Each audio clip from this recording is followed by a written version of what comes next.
Hello, and thank you for joining me today. Well, this is the Monday, July 7th edition of our video devotionals. Thank you so much for joining us today.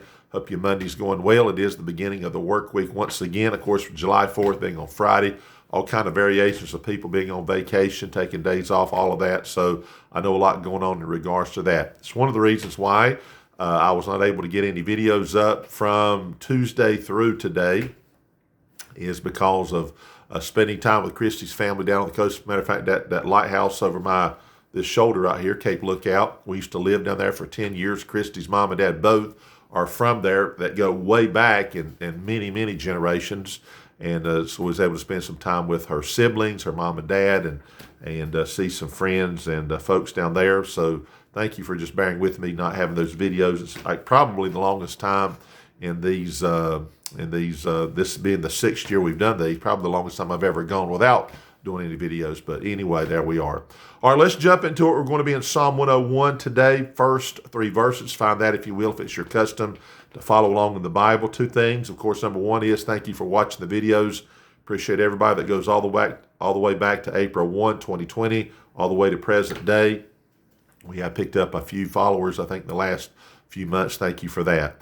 Secondly, because it's such an enormous event, let's remember the Texas flooding victims, that whole situation. The many children, the families affected, the people that's in the recovery effort, all of that. It's almost too big to wrap your mind around, but we can pray, we can trust God, and let's just remember that situation, okay? Pray that if there is anyone still alive, that they can be found and be found quickly. But certainly grace for those families and those communities for sure. All right, Psalm 101:1 says this: I will sing of mercy and judgment. Unto thee, O Lord, will I sing. I will behave myself wisely in a perfect way. O when wilt thou come unto me? I will walk within my house with a perfect heart. Last verse, I will set no wicked thing before mine eyes. I hate the work of them that turn aside. It shall not cleave to me. It's pretty straightforward here, but one of the things that kind of stands out in this psalm here is the idea of being right with God even if no one's around. The Bible says here, I will walk within my house with a perfect heart. It's one thing to pride ourselves and say, well, I don't say this to that person. I don't do wrong to this person. I remember when I lived, this is not maybe indicative of because I lived up north, but I just remember, I pastored up north for 12 years, very far north. And I'd go out soul winning. I'd knock on doors and meet people, apartment houses, homes, wherever. Went everywhere, giving gospel tracts and my New Testament at times, and just trying to lead people to the Lord, and actually led people to the Lord there in their homes.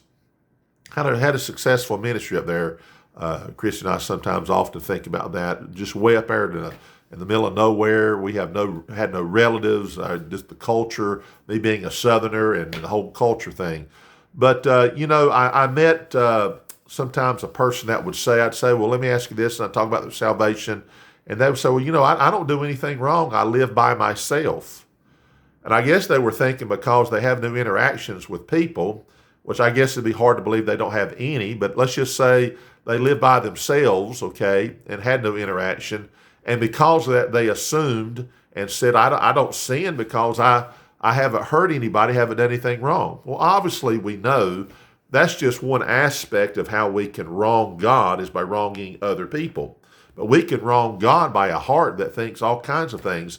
Hey, we can sit in our homes and sin on a consistent basis without any interaction with other people. Our hearts cannot be right. So the point is, here's the psalmist saying, I will walk within my house with a perfect heart. He goes on to say, I will set no wicked thing before mine eyes. That means in your house, whether there's anybody around or not, you better watch what you bring into your mind through the television, through the smartphone, through the tablet, because those things come in, and you may say, well, I'm not hurting anybody.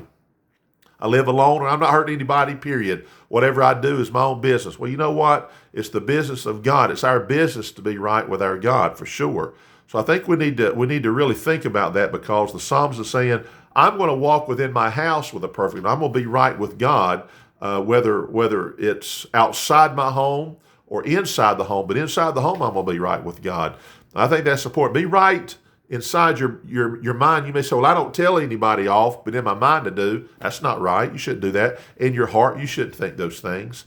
So we can say this many, many ways, but let's be very careful of thinking that the only way we really are doing wrong is when we wrong somebody or out in public, somebody may see something. No, we can be wrong with God within our own house. Let's make sure we try to do the right thing within our house, okay? All right, I'm going to stop right there. You have a great day, safe day, healthy day. Thank you for watching, Lord willing. I'll be back tomorrow, and thank you for watching.